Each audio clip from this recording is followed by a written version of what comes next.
সম্মানিত দর্শক, আমরা আফগান বাইতুন নূর জামে মসজিদের যে গত পঞ্চম পর্ব পর্যন্ত আপনারা দেখিয়েছিলাম যে আমরা ভিয়েতনামি কিছু নারকেলের চারা গত 1 বছর আগে লাগিয়েছিলাম। এই যে দেখেন, এই নারকেলের চারাগুলো এখন বেশ বড় হয়েছে। কেউ কল্পনাও করতে পারবে না যে এই চারাগুলোর বয়স মাত্র 1 বছর। এই যে দেখেন, আমাদের একজন পানি দিচ্ছে। এই যে দেখেন, এই চারাগুলোতে বেশ সুন্দর করে প্রতি সপ্তাহে একবার সেচের ব্যবস্থা করা হয় এবং এই চারাগুলোতে আমরা প্রতি মাসে একবার আপনার বিভিন্ন ধরনের সার প্রয়োগ করেছি, যেটাকে ঢ্যাপ সার বলা হয়।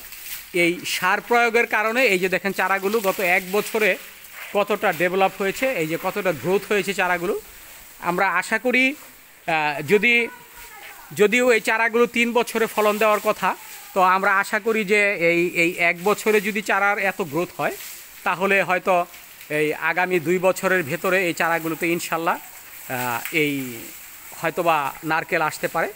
আমরা বাউগান বাইতুন নূর জামে মসজিদের এই খুব অল্প একটি জায়গা, যে জায়গাটির এই প্রশস্ত হলো আপনার এই 10 ফিট বাই 30 ফিট, 30 থেকে 35 ফিট হবে। এই 35 ফিটের মধ্যে আমরা মোট 4টি চারা লাগিয়েছিলাম গত জানুয়ারি মাসে, ডিসেম্বরে। এই আজকে 13 মাস চলছে। এই 13 মাসের মধ্যে যে চারাগুলোর যে এই গ্রোথগুলো দেখে কেউ বিশ্বাসই করবে না যে আসলে এগুলোর বয়স যে মাত্র 1 বছর 1 মাস।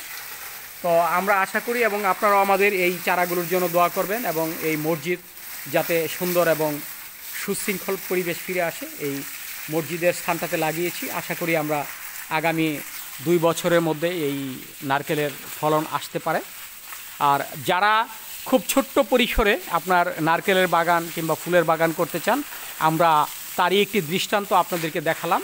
এই যে দেখেন, খুব সুন্দর করে আমরা এই নারকেলের চারাগুলো সিরিয়াল মতো লাগিয়েছি। 10 ফিট পর পর একটি চারা, 10 ফিট হবে না, 8 ফিট হবে। 8 ফিট পর পর এই চারাগুলো লাগানোর কারণ হচ্ছে এইখানে জায়গা স্বল্পতা। কিন্তু ইদানিং এই চারাগুলোর দিকে যেই দেখে, চারাগুলোর এই মসজিদে যেই নামাজ পড়তে আসে, কমপক্ষে এই নারকেলের গাছের প্রশংসা না করে কেউ পারে না। কারণ এত সুন্দরভাবে এই চারাগুলো বড় হচ্ছে। আগামী 2 বছর পরে আমরা আশা করি যে চারাগুলো আরও সুন্দর হবে এবং এই চারাগুলোর মাধ্যমে এই মসজিদটা অত্যন্ত সুন্দর এবং সুশৃঙ্খল একটি পরিবেশ ফিরে আসবে। এমনকি এই আপনার আবহাওয়াটাও ভালো থাকবে, কারণ এখানে ছায়া থাকবে সব সময়। তো আরেকটি ব্যাপার আমরা নিয়ে আসছি যে এই যে দেখেন, একটি কর্নার বাগান করেছি আমরা গত 1 মাস আগে। আমরা যদিও এখনও এই চারাগুলো রোপণ করিনি, চারাগুলো কিনে আনছি এখন। এই যে দেখেন কর্নার বাগান। এই কর্নার বাগানটি আমরা হয়তো আগামী 1 মাসের মধ্যে গুছাবো সুন্দর করে। এখানে আমরা একটি আপনার আপেলের চারা লাগাবো। এই যে কর্নারটা দেখছেন, এই কর্নারে একটি আপেলের চারা লাগাবো। এই আপেলের চারা এবং যেটা এই মৌসুমি যে ফুলগুলো আছে, এই ফুলগুলো লাগালে আশা করি মসজিদের সৌন্দর্যটা আরও বৃদ্ধি পাবে।